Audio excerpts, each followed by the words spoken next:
ওকে, so dear students, গত ক্লাসে আমরা দেখেছিলাম যে কিভাবে একটা অ্যাক্সিয়ালি লোডেড কলামের আর কি অ্যালাউয়েবল লোড বের করা যায় বা ডিজাইন লোড বের করা যায়।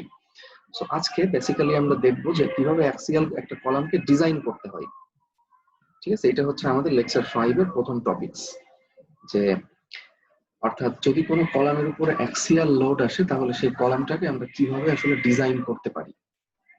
আচ্ছা, এখন আমি গত ক্লাসে হয়তো বলেছি, তোমাদের মনে আছে যে প্র্যাকটিক্যাল লাইফে আসলে ম্যাক্সিমাম কলামে কিন্তু কি ইসেন্ট্রিক্যালি লোডেড কলাম এবং বায়াক্সিয়ালি লোডেড কলাম, অ্যাক্সিয়ালি লোডেড কলাম নাই বললেই চলে।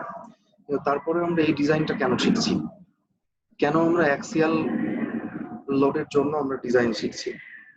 এর কারণটা হচ্ছে যে একটা অ্যাক্সিয়ালি লোডেড কলাম যখন আমরা ডিজাইন করতে পারবো তখন আমরা ইসেন্ট্রিক্যালি লোডেড কলামও ডিজাইন করতে পারবো। জাস্ট একটা স্টেপ বেশি করতে হয়। এটা আমি তোমাদের আজকে ডিজাইনের পর দেখাই দিব। আচ্ছা, তো এখানে বলা হচ্ছে design a square tied column design করতে হবে to support an axial dead load of এত kilo pound and live load of এত কিলো পাউন্ড। এখানে দেখো এটা হচ্ছে, এটাকে বলা হয় ওয়ার্কিং লোড।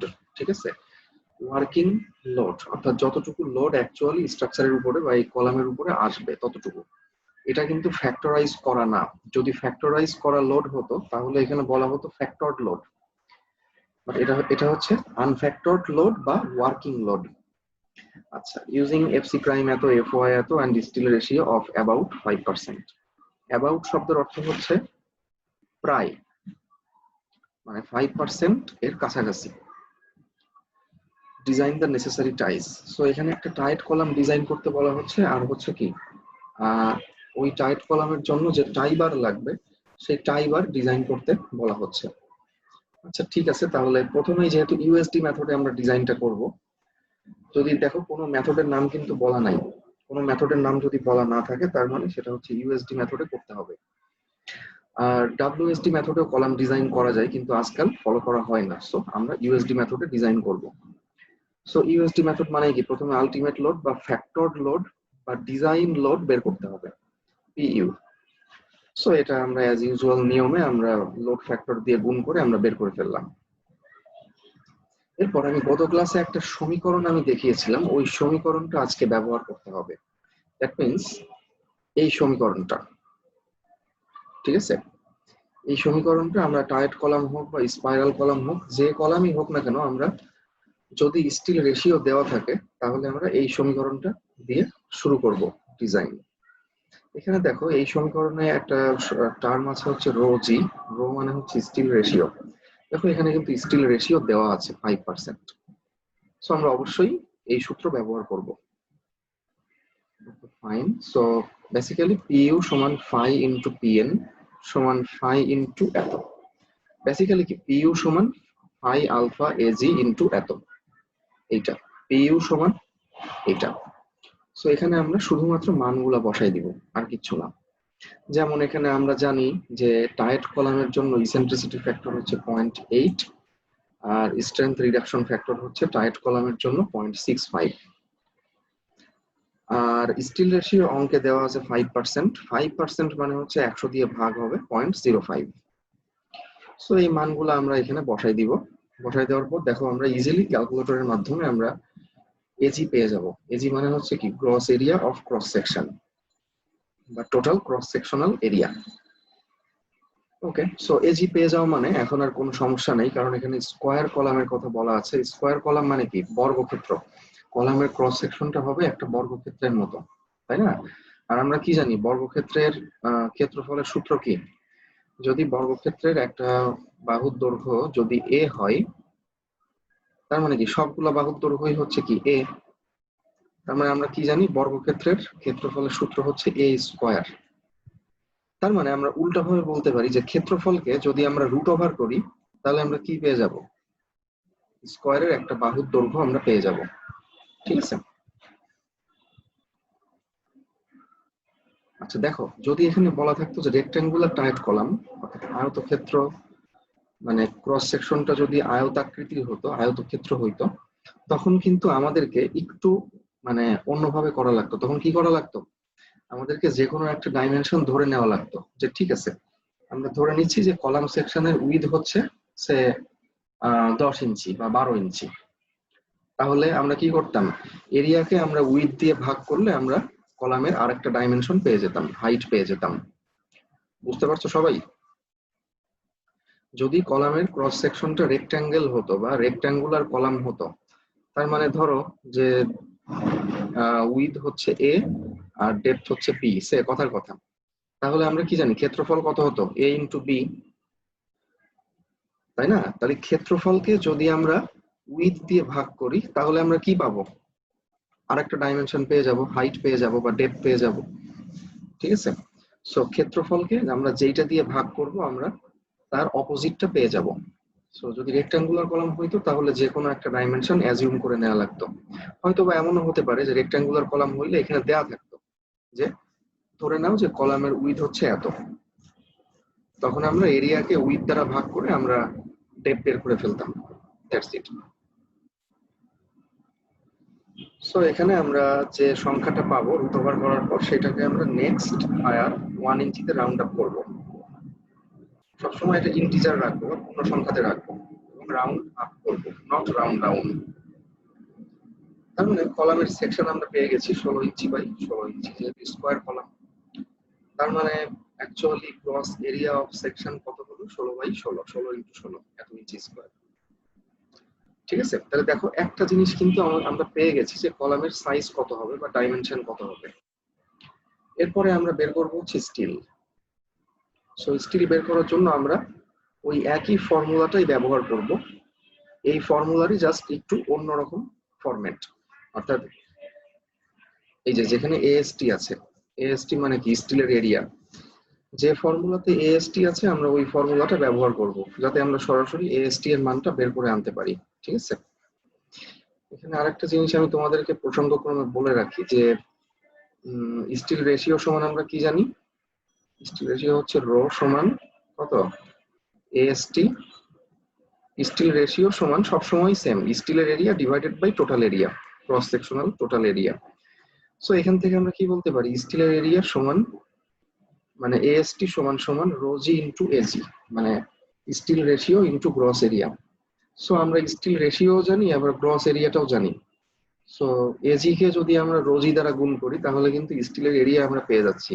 কিন্তু এইভাবে আমরা আসলে করব না, কারণ এইভাবে যদি আমরা করি তাহলে স্টিলের এরিয়া মানে স্টিলের এরিয়াটা একটু বড় আসে আর কি। সো যদি আমরা বেসিক ফর্মুলাটা আবার ব্যবহার করি, এটা হচ্ছে বেসিক ফর্মুলা। সো এই ফর্মুলাটা যদি ব্যবহার করি তাহলে আমরা একদম এক্সাক্ট মানটা পাবো, স্টিলের এক্সাক্ট এরিয়াটা পাবো আর কি। সো দেখো এই সমীকরণ আমি আগের ক্লাসে দেখিয়েছি কিন্তু, ঠিক আছে, সো একই সমীকরণ। সো ওখানে আমরা শুধুমাত্র মানগুলা বসাই দিলে ক্যালকুলেটরের মাধ্যমে আমরা পেয়ে যাব এএসটি। এবং আমরা কথার কথা আমরা নাম্বার 10 বার ব্যবহার করছি বা 32 মিলিমিটার বার যদি আমরা ব্যবহার করতে চাই তাহলে বারের সংখ্যা বের করতে হবে। কারণ আমি একটা কথা বলছিলাম যে স্ল্যাবের ক্ষেত্রে রেইনফোর্সমেন্ট বের করতে হয় হচ্ছে স্পেসিং হিসেবে, বাট বিম এবং কলামের ক্ষেত্রে কিন্তু নাম্বার হিসেবে বের করতে হয় যে কতগুলা বার লাগবে। সো আমরা কি করব, এখন কতগুলা বার লাগবে সেটা বের করব। তাহলে কি করতে হবে, তার জন্য টোটাল এরিয়াকে আমরা ভাগ দিব হচ্ছে 10 নাম্বার বারের এরিয়া দিয়ে, অর্থাৎ একটা 10 নাম্বার বারের ক্রস সেকশনাল এরিয়া হচ্ছে 1.27 ইঞ্চি স্কোয়ার। সো 9.84 ডিভাইডেড বাই 1.27, এটা ভাগ করব, তাহলে চলো মানে আমরা পেয়ে যাবো যে কতগুলা বার লাগবে। ওকে, সো এটা 7 পয়েন্ট সামথিং আসে। সো আমরা এটাকে 8 নাম্বার মানে 8 নস মানে 8টা বার আমরা ব্যবহার করছি। 10 নাম্বার বার ব্যবহার করছি কয়টা, 8টা।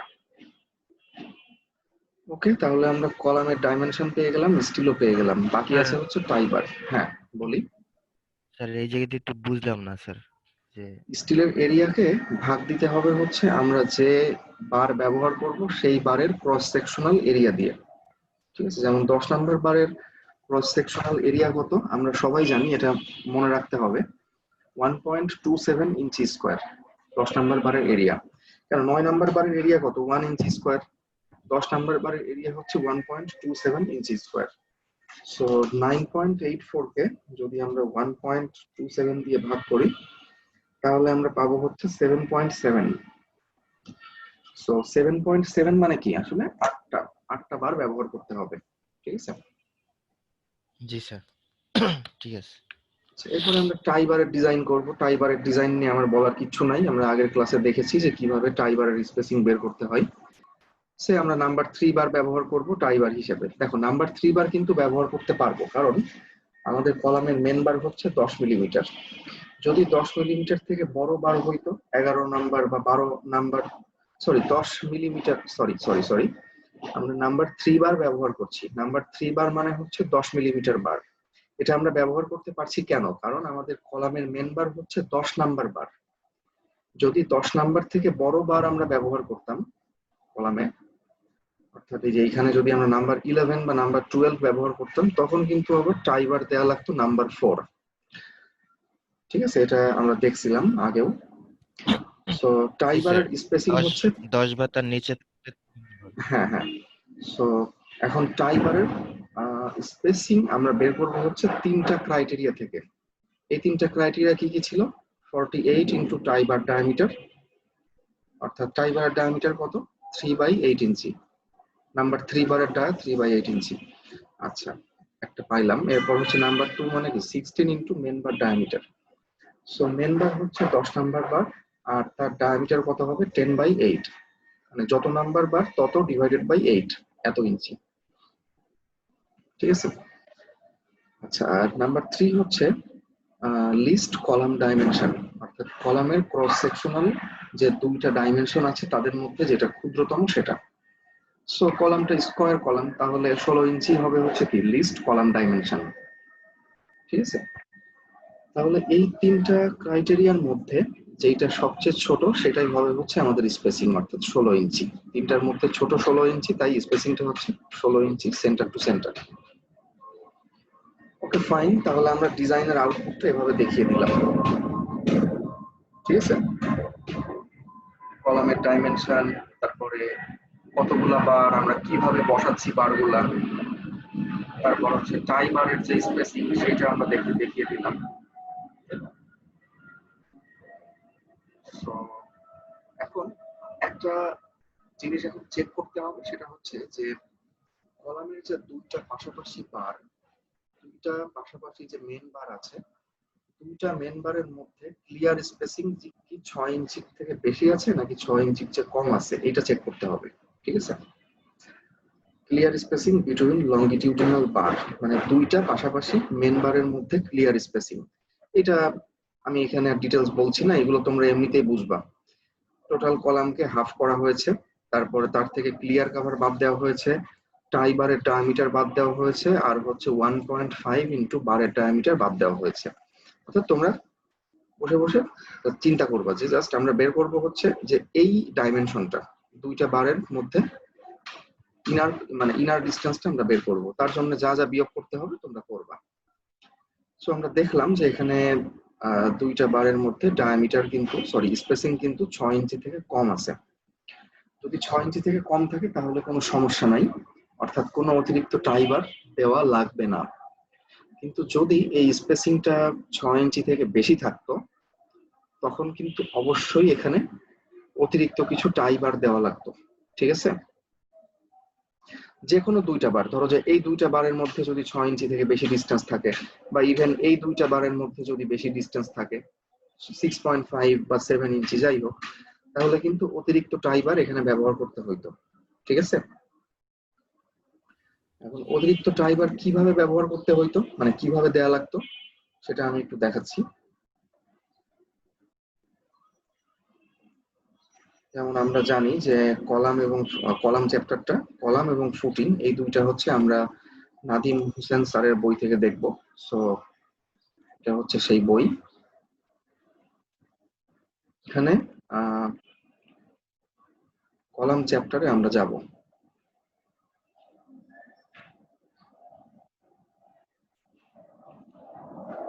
এই যে অ্যাক্সিয়ালি লোডেড কলামস,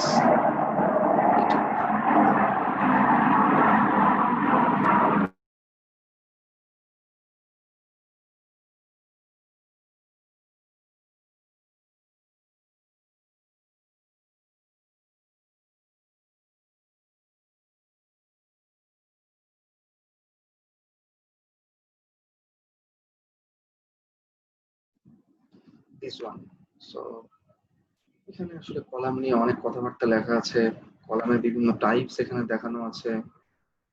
এরপর আমি গত ক্লাসে একটা গ্রাফ দেখিয়েছিলাম টাইড আর স্পাইরাল কলামের লোড ভার্সেস ডিফরমেশন বিহেভিয়ার, এটা এখানে আছে। এরপর এই যে এইগুলো হচ্ছে আমাদের পসিবল অ্যারেঞ্জমেন্ট। যদি 4টা বার হয় তাহলে এভাবে বসাবো, যদি 6টা বার হয় এবং 2টা বারের মধ্যে ক্লিয়ার স্পেসিং 6 ইঞ্চি থেকে বেশি হয়, তখন আমরা একটা অতিরিক্ত টাই বার দিব এইভাবে। ঠিক আছে,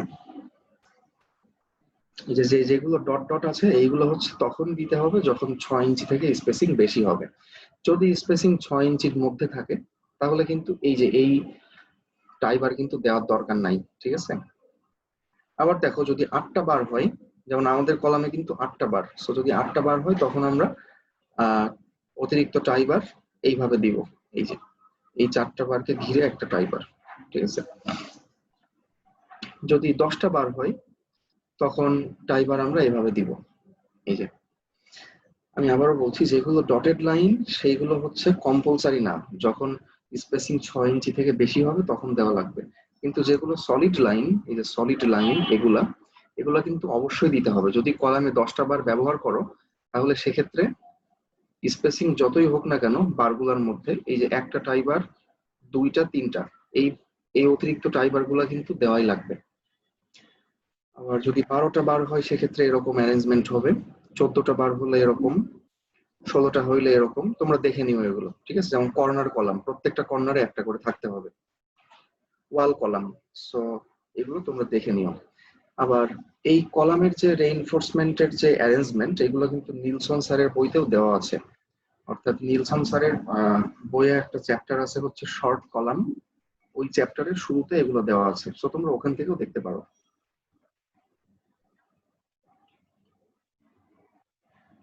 সো তাহলে যেহেতু আমাদের ক্লিয়ার স্পেসিং 6 ইঞ্চির চেয়ে কম, তাই অতিরিক্ত টাইবার দরকার নাই। তাহলে এইখানে আমরা ডিজাইনটা শেষ করলাম। ঠিক আছে, এটাই হচ্ছে আমাদের ডিজাইনের আউটপুট।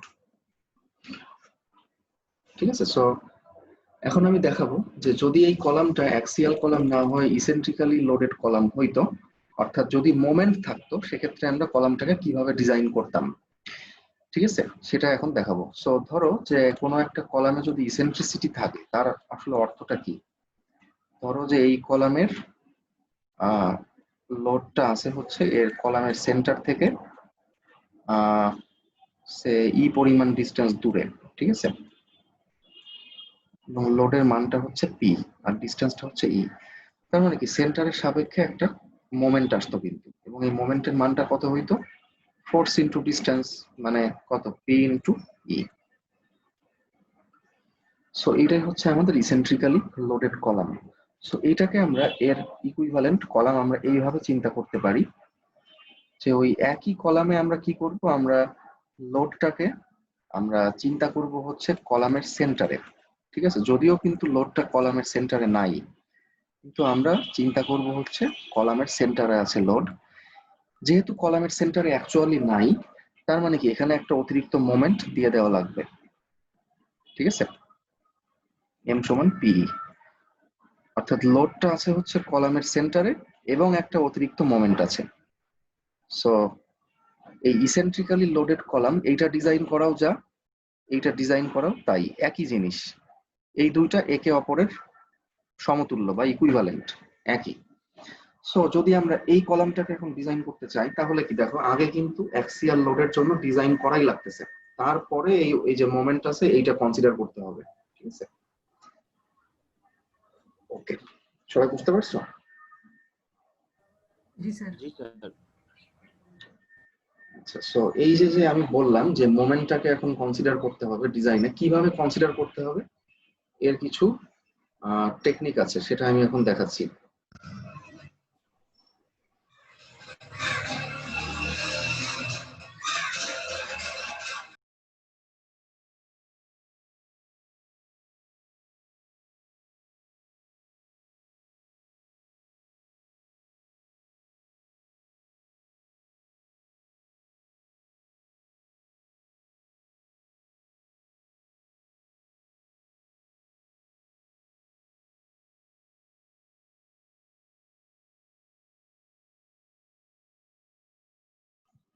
আচ্ছা, সো দেখো এখানে আমরা একটা ডায়াগ্রাম দেখতে পাচ্ছি, এটাকে বলা হয় ইন্টারাকশন ডায়াগ্রাম, ঠিক আছে। অর্থাৎ এর আরেকটা নাম আছে, এটা হচ্ছে স্ট্রেংথ ইন্টারাকশন ডায়াগ্রাম বলা যেতে যেতে পারে, অথবা বলা যাইতে পারে হচ্ছে লোড মোমেন্ট ইন্টারাকশন ডায়াগ্রাম, ঠিক আছে। এই ইন্টারাকশন ডায়াগ্রামের মাধ্যমেই কিন্তু আমরা আসলে মোমেন্টটাকে চেক করব, ঠিক আছে। দেখো এখানে এক্স অক্ষ বরাবর আছে হচ্ছে মোমেন্ট, আর ওয়াই অক্ষ বরাবর আছে হচ্ছে লোড, ঠিক আছে। আর এর অনেকগুলো কম্পোনেন্ট আছে, যেমন এটা একটা আছে কম্প্রেশন ফেইলার রেঞ্জ, একটা হচ্ছে টেনশন ফেইলার রেঞ্জ, আর আরেকটা হচ্ছে এই যে এই ইবি বরাবর যে লাইনটা, এটা হচ্ছে ব্যালেন্সড ফেইলার নির্দেশ করে আর কি, ঠিক আছে। So what is compression failure, তারপর what is tension failure and what is balanced failure, এই জিনিসগুলো আমি পরে বলবো, ঠিক আছে। এখন শুধুমাত্র আমরা এতটুকু জানি যে যদি কোনো একটা কলামের ক্ষেত্রে মোমেন্টের মানটা অনেক বেশি থাকে, ঠিক আছে, অর্থাৎ কোনো একটা ইসেন্ট্রিক কলামে যদি মোমেন্ট অনেক বেশি পরিমাণে তৈরি হয়, সেক্ষেত্রে ওই কলামটা হচ্ছে টেনশন ফেইলার হওয়ার সম্ভাবনা বেশি থাকে বা টেনশন ফেইলার হয়। আর যদি কোনো একটা কলামে অ্যাক্সিয়াল লোড অনেক বেশি থাকে এবং মোমেন্ট অনেক কম থাকে, সেক্ষেত্রে ওই কলামটা হচ্ছে কি কম্প্রেশন ফেইলারের মাধ্যমে ফেল করে বা ভেঙে যায়। সো এই যে লাইনটা দেখতে পাচ্ছ ইবি, এটা হচ্ছে ব্যালেন্সড ফেইলার। অর্থাৎ ব্যালেন্সড ফেইলার মানে কি, যদি অ্যাক্সিয়াল লোড এবং মোমেন্ট এমন ভাবে থাকে যাতে স্টিল এবং কংক্রিট একই সঙ্গে একই সময়ে ফেল করে, সেটা হচ্ছে ব্যালেন্সড ফেইলার। আর টেনশন ফেইলার মানে বুঝতেই পারছো, টেনশনে কে থাকে, স্টিল থাকে, তার মানে স্টিলটা ফেল করবে। আর কম্প্রেশন ফেইলার মানে হচ্ছে ফেল করবে কে, কংক্রিট, ঠিক আছে। সো আমরা একটু দেখবো যে একটা মাইক্রোসফট এক্সেল এর মাধ্যমে কিভাবে আমরা এই ডায়াগ্রামটা তৈরি করতে পারি এবং কলামের মোমেন্টকে আমরা ডিজাইনের মধ্যে কনসিডার করতে পারি, ঠিক আছে। এটা হচ্ছে একটা মাইক্রোসফট এক্সেলে কিছু প্রোগ্রাম এখানে করা আছে, কিছু ফর্মুলা দেওয়া আছে, ঠিক আছে। সো আমরা দেখি জিনিসটা আসলে কি। কলাম ইন্টারাকশন ডায়াগ্রাম, অর্থাৎ কলামের ইন্টারাকশন ডায়াগ্রামটা এখানে তৈরি করা আছে বা ডেভেলপ করা আছে। আচ্ছা, এখানে দেখো অনেক কিছু দেওয়া আছে। কোন কোন সেল, এই যে এটা হচ্ছে আমাদের ধরো যে কোনো একটা সেলে যদি আমরা ক্লিক করি, তাহলে সেই সেলে আসলে ফর্মুলা আছে কিনা সেটা আমরা এখান থেকে দেখতে পারি আর কি। যেমন ধরো যে এইটা একটা সেল, প্রত্যেকটা ঘরকে এক একটা সেল বলা হয়। সেটা একটা সেল, দেখো এই সেলে কিন্তু কোনো ফর্মুলা দেওয়া নাই। আবার এইটা একটা সেল, এখানেও কোনো ফর্মুলা নাই, এখানেও নাই। কিন্তু দেখো এইখানে এই সেলটাতে কিন্তু ফর্মুলা আছে, এখানে একটা ফর্মুলা দেওয়া আছে অলরেডি, ঠিক আছে। সো এখানে দেওয়া আছে ফর্মুলা, এখানে আছে, এখানে আছে, এইটাতে আবার নাই। সো যেখানে যেখানে কোনো ফর্মুলা দেওয়া নাই, আমরা সেখানে সেখানে মানগুলাকে ইনপুট দিব। এখানে বলা আছে যে make a change only at red colour, মানে শুধুমাত্র মানে যেগুলো লাল ফন্টে আছে, এই যে এইগুলো লাল লেখা, এইগুলাতে আমরা চেঞ্জ করব, ঠিক আছে, অন্যগুলাতে কিন্তু হাত দিব না আমরা। ওকে, সো আসো, ধরো যে আমরা এখন যে কলামটা এতক্ষণ ডিজাইন করছিলাম, সেই কলামে একটা মোমেন্ট আছে অতিরিক্ত, তাহলে আমরা কিভাবে সেটাকে চেক করতাম। ওকে, সো প্রথমে ম্যাটেরিয়াল প্রপার্টিস আগে দিতে হবে। আমাদের ক্ষেত্রে এফসি প্রাইম 4 FY 60 KSI, কোনো সমস্যা নাই। এটা হচ্ছে স্টিলের মডুলাস অফ ইলাস্টিসিটি, এটা সাধারণত 29,000 KSI হয়ে থাকে, আমরা দিলাম। এরপরে কলামের ক্ষেত্রে বি আর এইচ, এই দুটো ডাইমেনশন বসাতে হবে। এখন বি হচ্ছে কলামের, এই যে এখানে বি এবং এইচ কে ডিফাইন করা আছে। যদি রেক্ট্যাঙ্গুলার কলাম হয় তাহলে ছোট ডাইমেনশনটা হচ্ছে বি আর বড় ডাইমেনশনটা হচ্ছে এইচ। ওকে, সো আমাদের ক্ষেত্রে আমাদের কলামটা কিন্তু স্কোয়ার কলাম, তাই না? সো এখানে বি এর মান যা হবে এইচ এর মানও সেম হবে। অর্থাৎ এখানে বি হচ্ছে কত কত, আমাদের কলামটা ছিল 16x16, মনে আছে তো নাকি? 16x16, তাহলে আমরা বি এবং এইচ দুইটার মানই আমরা 16 ইনপুট দিলাম। এখন 16 ইঞ্চিতে কত মিলিমিটার হয় ইট ইজ নট ম্যান্ডেটরি, এটা এখানে লিখলেও হবে না লিখলেও হবে, ঠিক আছে, সমস্যা নেই। আচ্ছা আমরা লিখে দেই, 16 ইঞ্চি মানে হচ্ছে কত, 16 ইন্টু 25, তার মানে 400 মিলিমিটার। 400, এখানেও 400। এখন কভার মানে হচ্ছে ক্লিয়ার কভার। আমাদের কলামে আমরা ক্লিয়ার কভার কত দিয়েছি? 1.5 ইঞ্চি। কলামের ক্ষেত্রে মিনিমাম ক্লিয়ার কভার হচ্ছে 1.5 ইঞ্চি, আমরা সেটাই দিয়েছি। ওকে, তাহলে স্টিল, এখন স্টিলটা এখানে বসাতে হবে যে আমরা কত স্টিল দিলাম। দেখো, স্টিল মানে এখানে বসানো আছে যেভাবে, আমি সেটা আগে বলি যে 6টা 25 মিলিমিটার বার এবং 4টা 20 মিলিমিটার বার। এখানে হচ্ছে বারের নাম্বার আর এখানে হচ্ছে বারের ডায়ামিটার। এটা নাম্বার, এটা ডায়ামিটার। আমাদের ক্ষেত্রে বারগুলা কত ছিল? আমরা কত মিলিমিটার বার ব্যবহার করেছি বলো? 32 মিলিমিটার বার। 32 মিলিমিটার বার আমরা ব্যবহার করেছি কত? 8টা। ঠিক আছে, সেটা আমরা বসাই ওখানে। আমরা তাহলে 20 মিলিমিটার বার হচ্ছে 0.9, আর এখানে 32 মিলিমিটার বার আমরা ব্যবহার করেছি হচ্ছে 8টা। ওকে, এটা দিলাম। এখন মেন যে কাজটা করতে হবে এটা হচ্ছে এস আর এস প্রাইম, এই দুইটা জিনিসকে এখন মডিফাই করতে হবে। এসটা হচ্ছে টেনশন স্টিল আর এস প্রাইম কে বলা হয় কম্প্রেশন স্টিল, এটা তোমরা অলরেডি জানো। এখন তোমরা বলতে পারো যে বিমে তো আমরা বুঝলাম যে উপরে কম্প্রেশন বা নিচে tension, so tension compression steel বিমে থাকতে পারে। এখন কলামে কিভাবে থাকে? কলামেও থাকে। কিভাবে থাকে দেখো, ধরো যে, আচ্ছা দেখাই। ধরো যে এইটা হচ্ছে একটা কলাম, ঠিক আছে, হচ্ছে একটা কলাম এবং কলামে এখানে মেইন স্টিল আছে। এইগুলো ধরো যে মেইন স্টিল, ঠিক আছে, দুইটাই দেখালাম, দুইটা মেইন স্টিল আমি দেখাচ্ছি। তো দেখা যাচ্ছে এখন লোডটা হচ্ছে ইসেন্ট্রিক লোড, সেন্টারের বাইরে আছে, তার মানে কি মোমেন্ট আসবে। সো এই মোমেন্টের কারণে কলামটা আসলে কিভাবে বেন্ডিং করতে চাই সেটা আমরা দেখি। এই মোমেন্টের কারণে কলামটা কিন্তু বেন্ড করতে চাই অনেকটা এইভাবে। এটা খালি চোখে দেখা যায় না, এর পরিমাণটা খুবই সামান্য, আমি এখানে বোঝানোর সুবিধার্থে দেখাচ্ছি। সো কলামটা এইভাবে, বা ধরো যে আমরা যদি দেখাই যে কলামটা এইভাবে এটা বেন্ড করতে চাই বা বাঁকতে চাই, এইটাকে আমরা বলি কি ফ্লেক্সার অথবা বেন্ডিং। সো যদি এরকম হয় তার মানে কি দেখো, যে যদি নিউট্রাল অ্যাক্সিসটা মাঝখানে থাকে তাহলে এই পাশটা কিন্তু কম্প্রেশনে আছে, ঠিক আছে, আর এই সাইডটা আছে হচ্ছে টেনশনে। অর্থাৎ নিউট্রাল অ্যাক্সিসের থেকে ডান দিকে যদি কোনো স্টিল থাকে, এই এখানে যদি কোনো স্টিল থাকে, এই স্টিলটা কিসে থাকবে? কম্প্রেশনে থাকবে। আর যদি নিউট্রাল অ্যাক্সিসের এই দিকে অর্থাৎ এইখানে কোনো স্টিল থাকে, তাহলে এই স্টিল গুলা কিসে থাকবে বলো? এটা টেনশনে থাকবে। সো কলামে আসলে এইভাবেই টেনশন এবং কম্প্রেশন স্টিল গুলা থাকে আর কি। সবাই বুঝতে পারছো? জি স্যার। তো আমরা তো এখন জানি না, তাই না, যে 8টা বারের মধ্যে কয়টা বার টেনশন স্টিল হিসেবে কাজ করবে বা কয়টা বার কম্প্রেশন স্টিল হিসেবে কাজ করবে, উই ডোন্ট নো। সো আমরা এখানে যেটা করি সেটা হচ্ছে অর্ধেক অর্ধেক ধরে নেই, অর্থাৎ অর্ধেক টেনশন স্টিল, বাকি অর্ধেক হচ্ছে কম্প্রেশন স্টিল। সো 8টা 10 নাম্বার বারের এরিয়া কত হয়? 8 ইন্টু 1.27, তার মানে 10.16। অর্থাৎ আমাদের টোটাল স্টিল এরিয়া হচ্ছে 10.16 ইঞ্চি স্কোয়ার। এটাকে আমরা 2 দ্বারা ভাগ করব। 2 দ্বারা ভাগ করলে কত হয়? 5.08। তাহলে এখানে আমরা কত লিখবো? 5.08। এখানেও সেম 5.08। আর এখান থেকে আর কোনো চেঞ্জ করা যাবে না, কারণ এইগুলো সব ফর্মুলা থেকে আসছে। দেখো এখানে এই যে এইগুলো হচ্ছে ব্যালেন্সড কন্ডিশনের জন্য এই মানগুলো এখানে আসতেছে। দেখো প্রত্যেকটা সিম্বলের নিচে একটা করে বি লেখা আছে, বি মানে হচ্ছে ব্যালেন্সড কন্ডিশন, ঠিক আছে।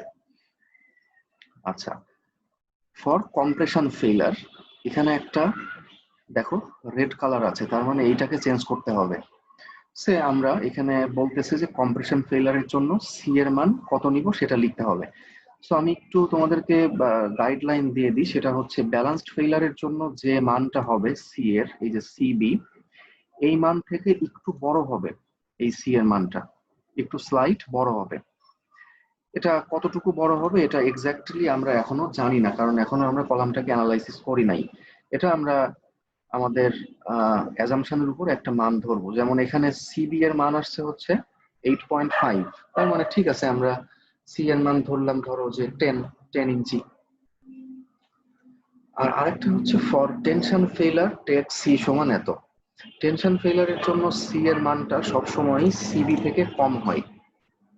সি মানে তোমরা বুঝতে পারতেছো তো, সি মানে হচ্ছে ডেপথ অফ নিউট্রাল অ্যাক্সিস, ওই যে এ সমান বেটা 1 সি, ওই সি, ঠিক আছে।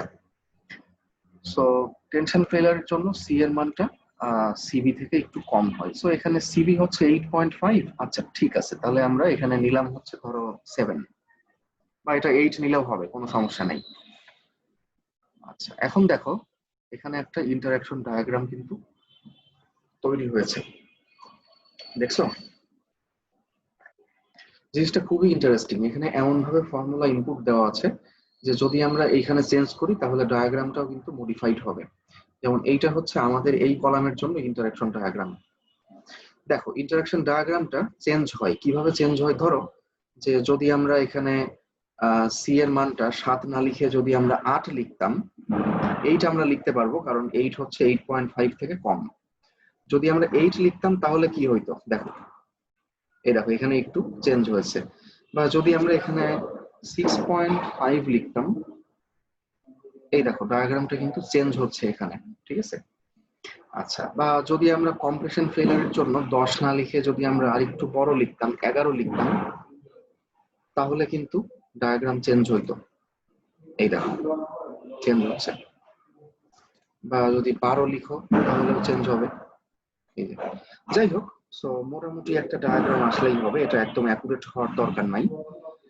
সো এখন ইন্টারঅ্যাকশন ডায়াগ্রাম তৈরি হয়ে গেছে। এখন আমাদেরকে চেক করতে হবে যে আমরা যে কলামটা এইমাত্র ডিজাইন করলাম এটা কি আসলে মোমেন্ট নিতে পারবে নাকি পারবে না, সেটা এখন চেক করতে হবে, ঠিক আছে। আচ্ছা, তো ইনপুট।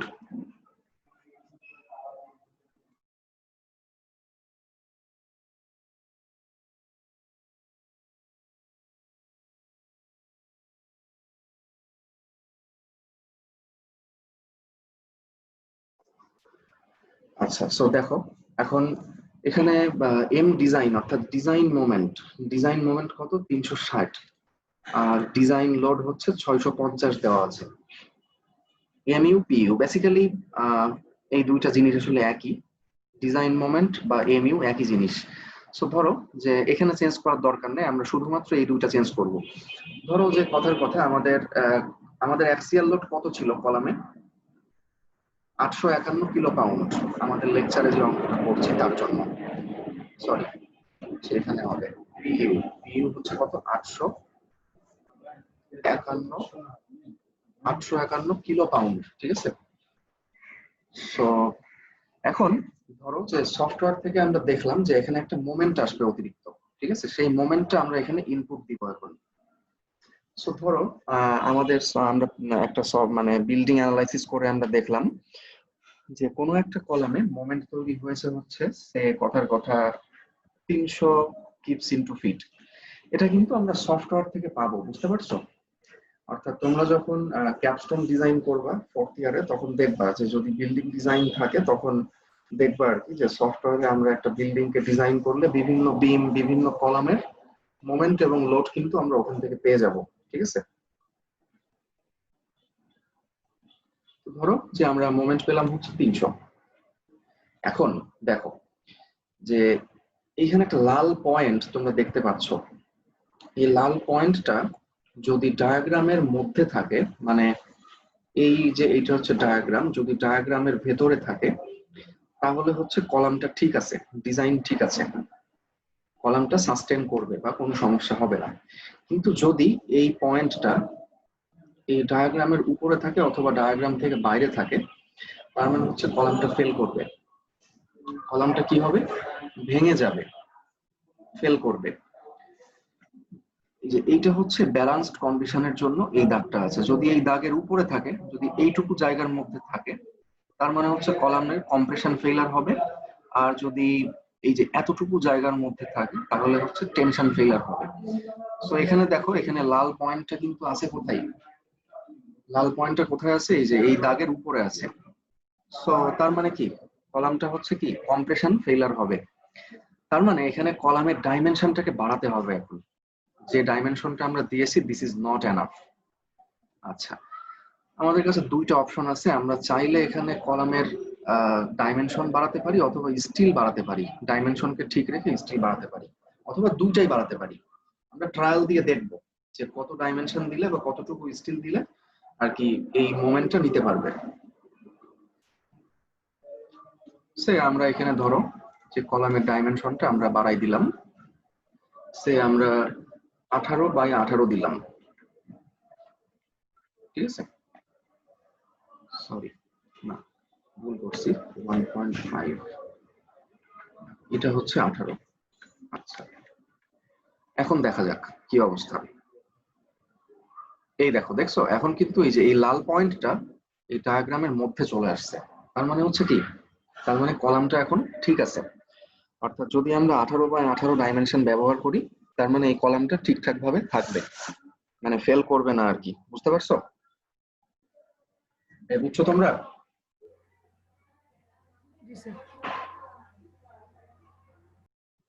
এখন আরেক ভাবে দেখাই, ধরো যে কথার কথা অ্যাক্সিয়াল লোড হচ্ছে অনেক কম, মাত্র 400 কিপস, আর মোমেন্টের মানটা অনেক বেশি। আমি কি বলেছি যে মোমেন্ট যত বেশি হবে তত কলামটা টেনশন ফেইলার হওয়ার সম্ভাবনা বেশি থাকবে বা স্টিল ফেল করার সম্ভাবনা বেশি থাকবে। তো ধরো যে এখানে মোমেন্টটা হচ্ছে 500 কিপস ইনটু ফিট।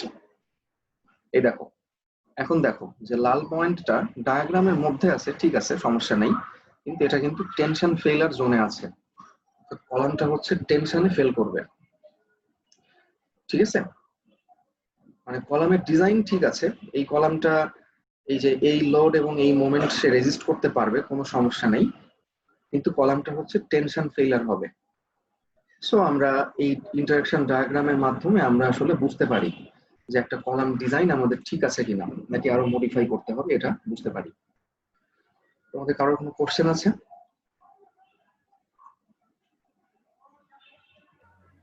স্যার, হ্যাঁ বলি। স্যার এই এক্সেল ফাইলটা কি স্যার আমাদের স্যার দিয়ে দিবেন? আমি এক্সেল ফাইল দিয়ে দিব, সমস্যা নেই।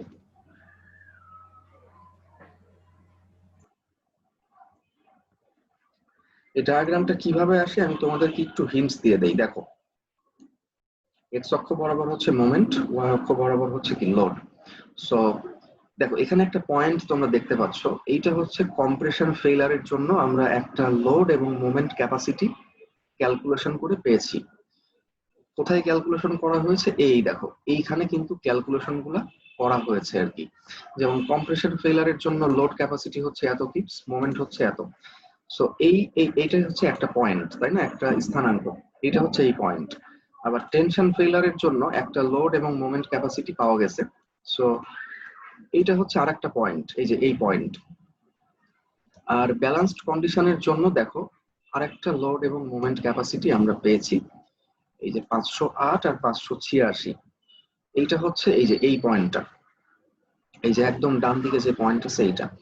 আবার এখানে একটা পয়েন্ট আছে দেখো 300-র কাছাকাছি, এই পয়েন্টটা হচ্ছে যে যখন কলামের মধ্যে মানে অ্যাক্সিয়াল লোডের মানটা হবে 0 এবং শুধুমাত্র মোমেন্ট থাকবে কলামে, আর কোনো কিছু থাকবে না, এই অবস্থাকে বলা হয় পিওর বেন্ডিং বা পিওর ফ্লেক্সার। সো যদি অ্যাক্সিয়াল লোড 0 হয়, পি এর মান 0 হয় এবং মোমেন্ট হয় হচ্ছে অসীম বা ইনফিনিটি, সেক্ষেত্রে মোমেন্ট ক্যাপাসিটি কত হবে? 318। এই যে এইটা হচ্ছে এই পয়েন্ট 0,318। আর যখন মোমেন্ট 0 এবং অ্যাক্সিয়াল লোড অনেক বেশি, তখন লোড ক্যাপাসিটি হচ্ছে 1677, অর্থাৎ 1677,0। এই বিন্দুর স্থানাঙ্ক হচ্ছে এই পয়েন্টটা। সো এই 5টা পয়েন্টকে যোগ করে এই ইন্টারেকশন ডায়াগ্রামটা এক্সেল তৈরি করে, ঠিক আছে? আর এই লাল পয়েন্টটা তোমরা এতক্ষণ হয়তো বুঝতে পারছো, এই লাল পয়েন্টটা হচ্ছে আমাদের কলামের মধ্যে যতটুকু লোড এবং মোমেন্ট তৈরি হয়েছে বা ডেভেলপ করেছে সেইটা, ঠিক আছে? ওকে, তাহলে ফাইনালি আরেকবার বলি যে এই পয়েন্টটা যদি ডায়াগ্রামের বাইরে থাকে তাহলে কলামের ডিজাইনকে মডিফাই করতে হবে, কলামের সাইজ অথবা স্টিল বাড়াতে হবে। আর যদি এটা ডায়াগ্রামের ভেতরে থাকে তাহলে ডিজাইন ওকে। আচ্ছা, ঠিক আছে।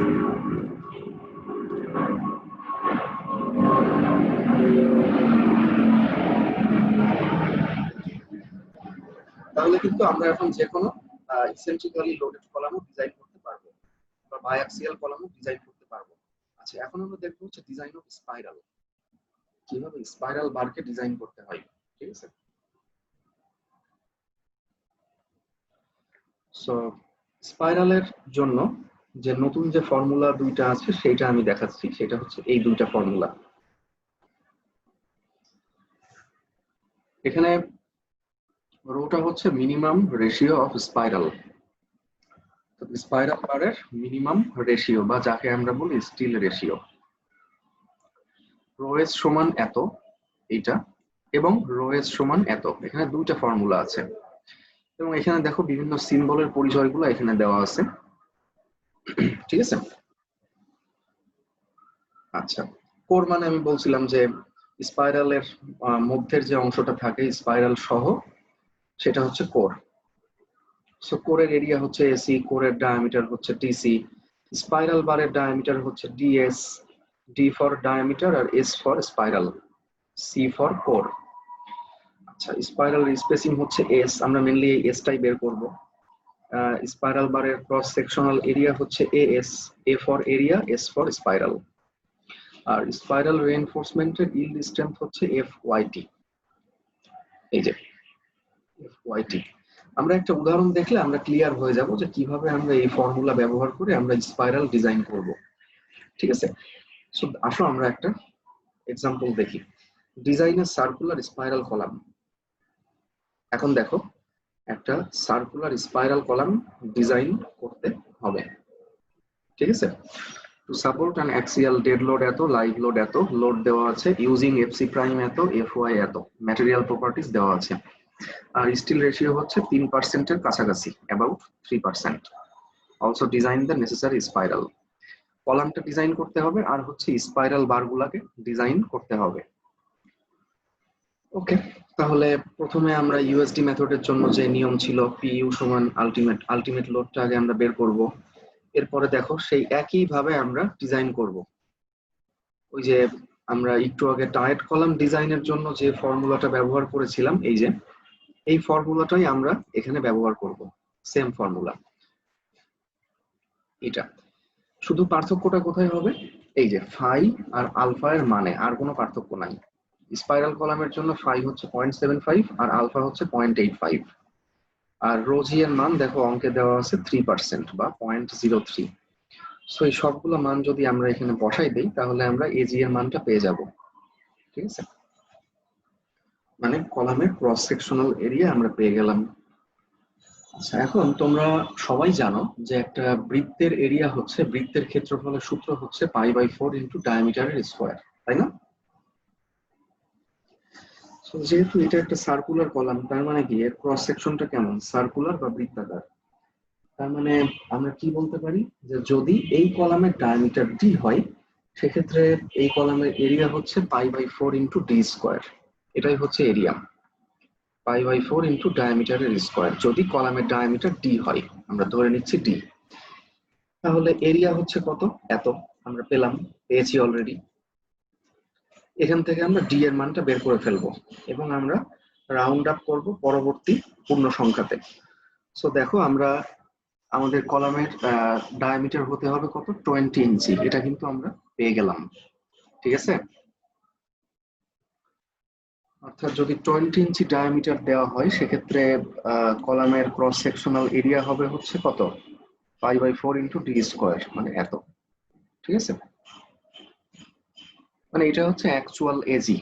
মানে যদি আমরা 20 ইঞ্চি ডায়ামিটার দেই তাহলে সেক্ষেত্রে এরিয়া হবে হচ্ছে এত ইঞ্চি স্কোয়ার। ঠিক আছে, তাহলে দেখো আমরা খুব সহজেই কিন্তু এই একটা ফর্মুলার মাধ্যমে আমরা কলামের ডাইমেনশনটা বের করে ফেললাম। এখন আমরা বের করব হচ্ছে স্টিল। ঠিক আগের মতো করে আমরা স্টিলটা বের করব। যে ফর্মুলাতে এএসটি আছে ওই ফর্মুলাটা আমরা ব্যবহার করব। এখানে আমরা দেখো পিইউ এর মান তো আমাদের অঙ্কে দেওয়াই আছে বা আমরা বের করেছি। এটা ফাই আলফা, এই দুইটা মান একটু কেয়ারফুলি সবাই বসাবা। স্পাইরাল কলামের ক্ষেত্রে একরকম, টাইট কলামের ক্ষেত্রে একরকম, আর বাকি মানগুলো সব অ্যাজ ইউজুয়াল। সো এএসটি বাদে সব মান আমরা এখানে বসাই দিব এবং ক্যালকুলেটরের মাধ্যমে আমরা এএসটির মানটা বের করে ফেলবো। এএসটি হচ্ছে 8 ইঞ্চি স্কোয়ার। ঠিক আছে, এবং আমরা যদি 10 নাম্বার বার ব্যবহার করি তাহলে এটাকে আমরা 1.27 দ্বারা ভাগ দিব।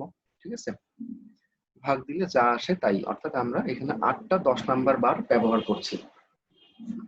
অর্থাৎ অ্যাকচুয়ালি আমরা ব্যবহার করছি মানে স্টিলের এরিয়া কতটুকু দিচ্ছি, 8 ইন্টু 1.27, ঠিক আছে, 10.16 ইঞ্চি স্কোয়ার। এখানে দেখো যে তোমরা চাইলে কিন্তু এখানে নাম্বার 8 বার বা নাম্বার 9 বারও কিন্তু ব্যবহার করতে পারো, নো প্রবলেম, ঠিক আছে। অর্থাৎ যদি আমরা 10 নাম্বার বার ব্যবহার করতে চাই সেক্ষেত্রে আমরা বারের নাম্বারটা কিভাবে বের করব, 8 ডিভাইডেড বাই 1.27, এটা আসে হচ্ছে 6.3। 6.3 মানে কত, কয়টা, 7টা বার, কিন্তু 7টা বার তো আর কলামে দেওয়া যায় না, তাই না, তাই দিতে হবে কত, 8টা বার। 6টা 8টা 10টা জোড় সংখ্যক বার সবসময় কলামে দেওয়া হয়। তোমরা বুঝতে পারছো? জি স্যার। আচ্ছা, কোথাও বুঝতে না পারলে তোমরা কোশ্চেন করবা, ঠিক আছে। সো আমরা দেখো কলামের ডাইমেনশন এবং স্টিল দুইটাই আমরা বের করে ফেলছি, বাকি আছে হচ্ছে স্পাইরাল ডিজাইন। ওকে, তাহলে আমরা দেখি। We know that minimum spiral ratio rho s, rho for ratio আর s for হচ্ছে স্পাইরাল। তাহলে স্পাইরালের মিনিমাম রেশিও হচ্ছে এইটা, এই ফর্মুলাটা আমরা একটু আগে দেখলাম, ঠিক আছে, এটা হচ্ছে প্রথম ফর্মুলা। আমরা প্রথমে এই প্রথম ফর্মুলা থেকে আমরা একটা রো এস এর মান বের করব এবং এই রো এস এর মানটা আমরা দ্বিতীয় ফর্মুলাতে বসাই দিব, তাহলে আমরা এস এর মানটা পেয়ে যাব। ওকে, তাহলে প্রথম ফর্মুলাতে কি কি আছে আমরা একটু খেয়াল করি। এখানে আছে হচ্ছে এজি, এজি নিয়ে তো কোনো সমস্যা নেই, এজি হচ্ছে কি আমাদের টোটাল মানে গ্রস এরিয়া, এই যে এত ইঞ্চি স্কোয়ার। আচ্ছা, এজির পরে কি আছে, এসি, এসি মানে হচ্ছে এরিয়া অফ কোর, কোরের এরিয়া। সো কোরের এরিয়া বের করতে গেলে আগে কোরের ডায়ামিটার বের করতে হবে, তাই না, কোরের diameter. So diameter of core হচ্ছে কি ডিসি, এই যে পরবর্তী ফর্মুলাতে আছে ডিসি। যাই হোক, সো কোরের ডায়ামিটার হচ্ছে, দেখো টোটাল ডায়ামিটার থেকে যদি আমরা দুই পাশের ক্লিয়ার কভার বাদ দেই তাহলে কিন্তু আমরা কোরের ডায়ামিটারটা পেয়ে যাব, তাই না, নাকি? অর্থাৎ যদি আমরা কলামটাকে উপরের থেকে দেখি টপ ভিউ, তাহলে এইটা হচ্ছে আমাদের কলাম। তাহলে এর মধ্যে কি কি থাকবে বলতো, এর মধ্যে থাকবে হচ্ছে স্পাইরাল বার থাকবে। স্পাইরাল বারটাকে আমরা অবশ্যই কি দুইটা লেয়ারে দেখতে পাবো, অর্থাৎ একটা বারকে আমরা যেভাবে দেখি আমি সেভাবে এখানে ড্র করতেছি। মেন বার গুলো থাকবে এইভাবে, ঠিক আছে, যেহেতু 8টা বার তাহলে 90 ডিগ্রি অ্যাঙ্গেলে 4টা, আর প্রত্যেকটা বারের মধ্যে একটা করে বার সমান অ্যাঙ্গেলে। সার্কুলার কলামের ক্ষেত্রে কিন্তু বার বসানোর সময় কি হিসাব করা হয় জানো তো, অ্যাঙ্গেল হিসাব করা হয়। অর্থাৎ এটার সঙ্গে এটার অ্যাঙ্গেল কত, এটা হচ্ছে কত, 45 ডিগ্রি অ্যাঙ্গেলে বার বসেছে এখানে।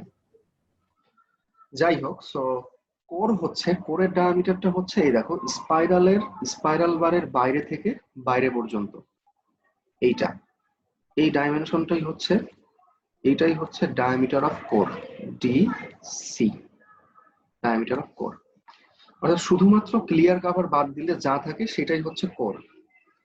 তাহলে আমরা কি করলাম দেখো তো, আমরা হচ্ছে এই যে 20 ইঞ্চি ছিল টোটালটা, এই 20 ইঞ্চি থেকে আমরা এইদিকে হচ্ছে 1.5 ইঞ্চি, আর এদিকে 1.5 আর এদিকে 1.5, এই দুইটা মানে 2 ইন্টু 1.5 যদি আমরা বাদ দেই তাহলে আমরা কি পেয়ে যাব, ডায়ামিটার অফ কোর আমরা পেয়ে যাব, ঠিক আছে। তাহলে 20 থেকে আমরা দুই দিকে 1.5 করে বাদ দিলে আমরা পেলাম হচ্ছে 17 ইঞ্চি, আর তার মানে এরিয়া অফ কোর কত, π/4 into diameter square, π/4 D square. So আমরা পেয়ে গেলাম হচ্ছে এসি।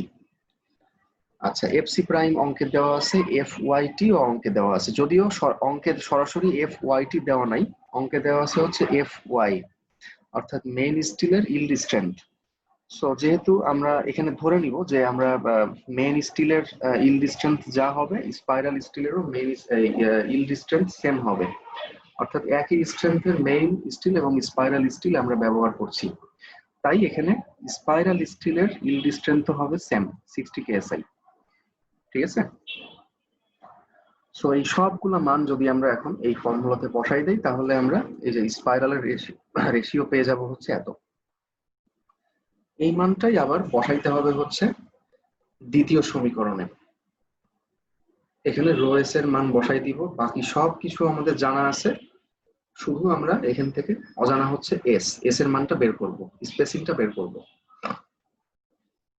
ঠিক আছে, সো স্পাইরালের ডায়ামিটার কত? 3/8 ইঞ্চি, অর্থাৎ আমরা নাম্বার 3 স্পাইরাল বার ব্যবহার করছি এখানে।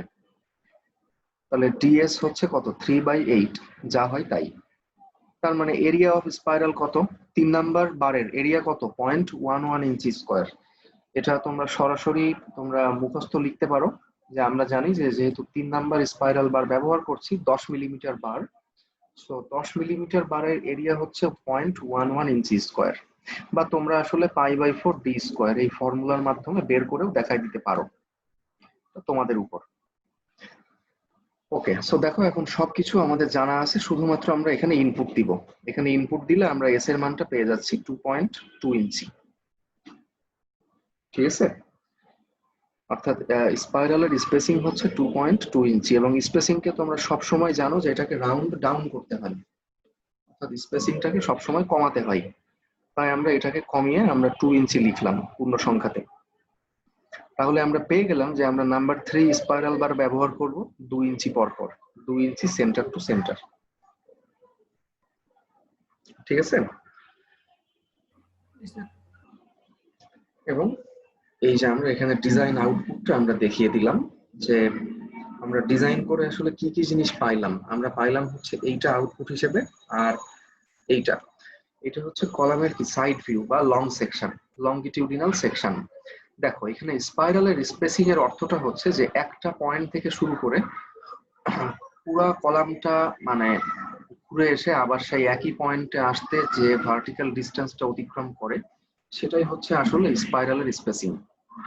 ঠিক আছে, Yes, sir. বা এটাকে অনেক সময় বলা হয় হচ্ছে পিচ, PITCH, স্পেসিং অথবা পিচ। স্পাইরালের স্পেসিং সাধারণত 1 ইঞ্চি থেকে 3 ইঞ্চি এর মধ্যে কোনো একটা স্পেসিং নেওয়া হয়। 1 ইঞ্চি থেকে কম হওয়া যাবে না, আবার 3 ইঞ্চি থেকে বেশিও হওয়া যাবে না। সো আমরা এখানে পেয়েছি 2 ইঞ্চি, তার মানে ঠিক আছে আর কি। সো তোমরা কি ব্যাপারটা বুঝতে পেরেছো যে কলামের একটা পয়েন্ট থেকে শুরু করে পুরো কলামটা ঘুরে, মানে পুরো কলামটাকে পেঁচিয়ে আবারও সেই একই পয়েন্টে আসতে যে ভার্টিক্যাল ডিসটেন্স, এটাই হচ্ছে স্পাইরালের স্পেসিং। ওকে, সো এখানে এমন ভাবে আমরা স্পাইরাল বার দিব যাতে এই স্পেসিংটা 2 ইঞ্চি হয়। ওকে, তাহলে আমরা স্পাইরাল কলাম কিন্তু আমরা ডিজাইনটা শিখে ফেললাম। প্রথমে কলামের ডাইমেনশন বের করতে হবে, ডায়ামিটার 20 ইঞ্চি। এরপরে আমরা বের করলাম হচ্ছে কলামের স্টিলের পরিমাণ। তারপরে আমরা বের করলাম হচ্ছে স্পাইরালের স্পেসিং বা ডিজাইন অফ স্পাইরাল। ঠিক আছে, ওকে। সো আচ্ছা, এইটা হচ্ছে তোমাদের অ্যাসাইনমেন্ট থাকবে।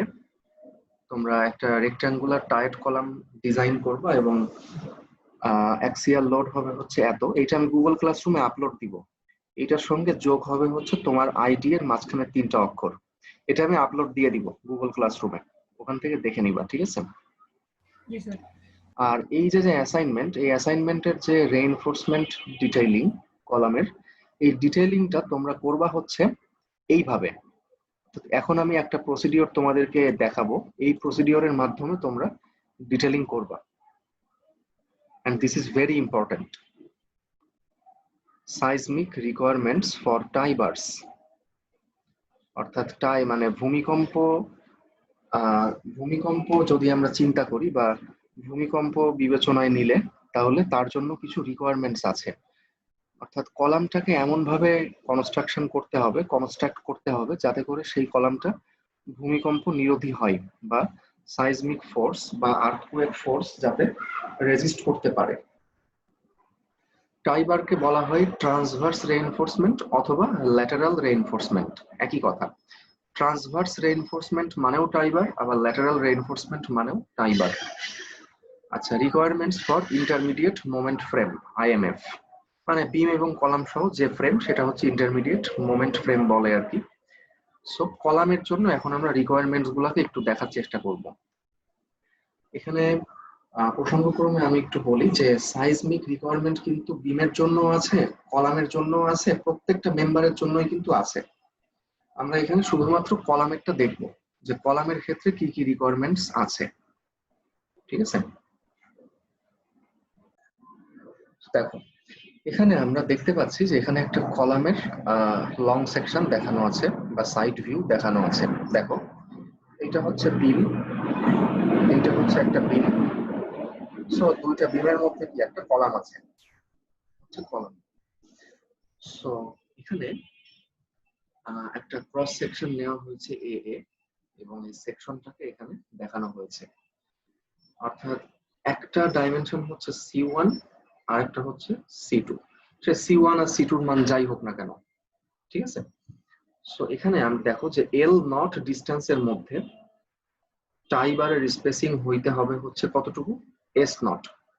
আমরা আশা করি সবাই দেখতে পাচ্ছি L নট ডিস্টেন্সের মধ্যে টাই বারের স্পেসিং হইতে হবে হচ্ছে S নট। এর থেকে বেশি স্পেসিং দেওয়া যাবে না।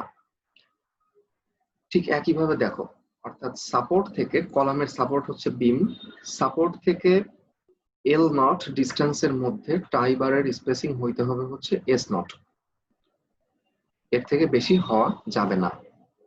এবং প্রথম যে টাইবারটা শুরু হবে বিমের নিচ থেকে, সেই টাইবারের দূরত্ব হইতে হবে আরো কম, অর্থাৎ S0/2। বিমের ফেস থেকে S0/2 এর থেকে কম বা এর সমান ডিস্টেন্সে প্রথম টাইবার দিতে হবে। এবং এই L0 এবং L0 উপরে এবং নিচে, এই L0 ডিস্টেন্স বাদ বাকি যে অংশটা থাকে কলামের, এই অংশের মধ্যে কিন্তু স্পেসিং দিতে হবে কতটুকু, দেখো 2S0, তাও দেখানো আছে। ঠিক আছে, অর্থাৎ L0 এর মধ্যে স্পেসিং হবে S0, আর L0 এর বাইরে যে জায়গাটুকু আছে এর মধ্যে স্পেসিং হবে হচ্ছে 2S0, মানে এর দ্বিগুণ, 2 গুণ। আচ্ছা, যেখানে L0 টাকে ডিফাইন করা হয় এইভাবে, আর S0 টাকে ডিফাইন করা হয় এইভাবে। This is the main thing. দেখো এখানে L0 টা হচ্ছে যে 1, 2, 3 এই তিনটা ক্রাইটেরিয়ার মধ্যে যেটা সবচেয়ে বড় মান আমাদেরকে দিবে, সেটাই হচ্ছে আমাদের ক্ষেত্রে L0 হবে। যেমন নাম্বার 1 ক্রাইটেরিয়া হচ্ছে কত, larger of C1 and C2। C1 এবং C2 এর মধ্যে যেটা বড় সেইটা, অর্থাৎ এটা হচ্ছে, তার মানে আমরা এটাকে এভাবে বলতে পারি যে এটা হচ্ছে লার্জেস্ট কলাম ডাইমেনশন।